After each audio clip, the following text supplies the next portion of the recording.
out of the backfield and caught a pass for 75 yards early in the game. You take that away, they held a very good 49ers team to 13 points.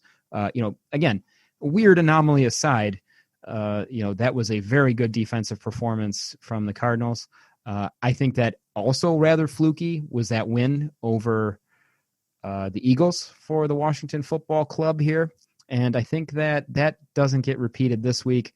I could see like 30-7. I think just Arizona just all over them. I think you could see a repeat of what you saw when your bad boys out there in Baltimore went out there and just smoked Cleveland. I think we could see more of the same here because that Cardinals offense is for real. Cliff Kingsbury is for real, and I think a second year with Cliff is going to be great for Kyler Murray. So Bird game, baby. Cardinals win big, man. I don't know. I was gonna do like a Cardinal call, but I don't know like how they sound. So I don't know what they sound like at all. So I'm gonna not do that. Yeah, please don't do that. For all of us involved, don't do that. All right, moving on, man. We got 4 more games to cover. KC versus the LA Chargers in LA. By the way, Rueter, did you take a look at that beautiful stadium out there in LA, man? Just downright gorgeous. Wow, it was really cool to look at. They say that the way that roof is constructed, they say that you can get like a suntan through that roof because it's like this. I don't know what you'd call it, a selectively permeable membrane or something like that, where it allows certain things to pass through, like sunlight and things. It's pretty sweet, man. It's really, really something to see out there. And it's a shame. My goodness, what a shame. They spent, so much money on this place, to see some of the first games out there in Vegas, first games in this new stadium, and it's kind of empty.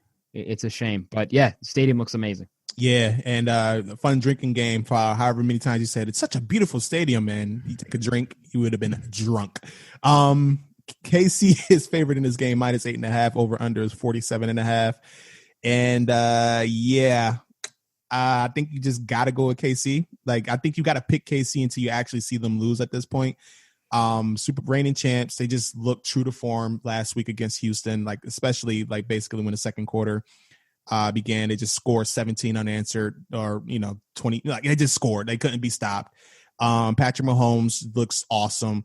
I was real quick story. I was watching some highlights from Patrick Mahomes' 2018 season, and then kind of watched some highlights from the 2019 season, and then watched that game against Houston. Like the dude, the evolution of this dude, man, you just see him get better and better and better in like such a short amount of time is ridiculous. Best quarterback, best player in the league right now, in my opinion. And I think that although Chargers usually do play the Kansas City Chiefs pretty well, I just think that their offense is kind of limited now. Like Tyrod, I love him to death, but I don't think he's going to be able to keep pace with this KC team. I got it at a score of 28-17 KC, and I think it's going to be even worse than that because I think it's getting like a garbage time touchdown in the fourth quarter when like KC pretty much are resting their starters. And I'm rolling with KC in this one, bro. Okay. I'm with you. If I'm with you in spirit on the whole idea of it's very, very hard to bet against Kansas City. What I will say, if we want to go down a little chain with me here, we saw that just yesterday, game of week 2, the first game of week 2 on Thursday, we saw the Browns just give it to the Bengals. Okay, follow me here. Week 1, the Ravens just blow out the Browns, right? So we're not saying that this is a good Browns team, okay? And yet they managed to put up 35 on the hapless Bengals. The same Bengals team was a double leg cramp of Randy Bullock away from tying the game against the Chargers in a game where the Chargers only put up 16 points. Double leg cramp, double calf cramp. That's brutal. Should have had some potassium before the game, right? You got to get that. Got to get a banana in. You got to get some Gatorade in. Should have drunk more water. Should have stayed hydrated. If Randy Bullock had listened to the show week in and week out, like I'm sure some of our listeners do, what would he know to do, Bryce? He would know to drink more water. Drink more water. Stay hydrated, Randy. Come on, man. T-shirt coming soon. That's right. That's drink more water, SYE. But on that note, I don't see how this Chargers team competes. For that reason, I kind of like the under here. Believe it or not, in a Kansas City Chiefs game, you can see the under. And Buddy, you nailed it again when you said that we are seeing a different Patrick Mahomes. We saw when he first came out a gunslinger Mahomes, just whipping it all over the field. Honestly, making some poor choices a lot of times. You could see that if there was ever a knock on Patrick Mahomes because he's so physically gifted. I think he leaned on that athleticism. He leaned on that arm strength and made some poor decisions. Now I saw him because I watched the whole game. I see him coming up to the line of scrimmage, audibling, calling into runs. I don't think that it's a surprise. That's why Clyde Edwards-Helaire was able to run for 135 yards and currently leads the league in rushing. This is an efficient, scary Patrick Mahomes, and I think the Chiefs are just going to be all over them, albeit in a little bit more low-scoring way. We're going to call it like 28 to 10. So all over them, efficiency. They're going to destroy them, but we're going to see an under here. Yeah, I feel you on that one. Patrick Mahomes, man, he's so good. Just I love it. There it is. I love it. Moving on, 3 more games. Can I announce this one? Oh yeah, please do so. Okay, so our next game is a 4:25 start coming out of Houston, and we are looking at your Baltimore Ravens. Big trust, whoop whoop, against the Houston Texans. I wanted to announce this one so I could say, Bryce, what are your thoughts? All right, so last week, for my Ravens, I predicted a blowout over the Cleveland Browns, and nailed it. Yeah, not to toot my own horn, but toot. And Houston didn't look too hot against the KC Chiefs last week. They're at home. They got Deshaun Watson. Awesome. I love Deshaun to death, man. Awesome quarterback. They got JJ Watt. They're going to mention his name 30 times. They got Brandon Cooks, they got Will Fuller, and they got David Johnson. He scored a touchdown, But this is my lock of the week, Rueter. This is going to be a blowout. Lamar Jackson, the evolution continues with this man. I think he has the potential to be. All right, let me find my words. I think he could go down right now as one of the top 3 most talented quarterbacks that we've ever seen. Now, I'm not saying best. I'm saying talented.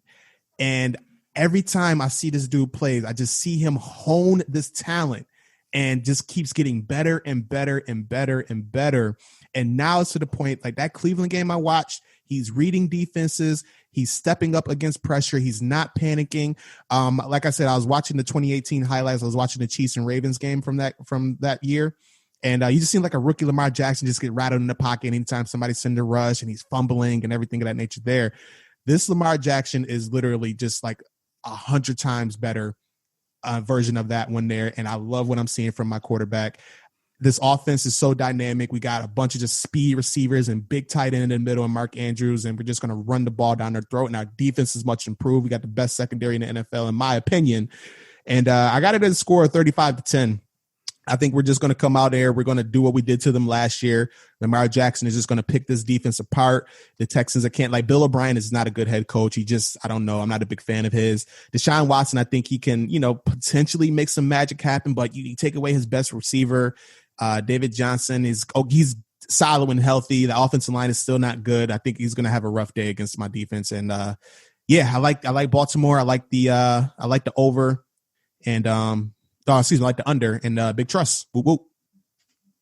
All right, man. I'm with you, and I'm going to say something that's a hot take. Might not be the popular opinion, but I think that Lamar Jackson is not the MVP of this year's Baltimore Raiders. The Baltimore Ravens.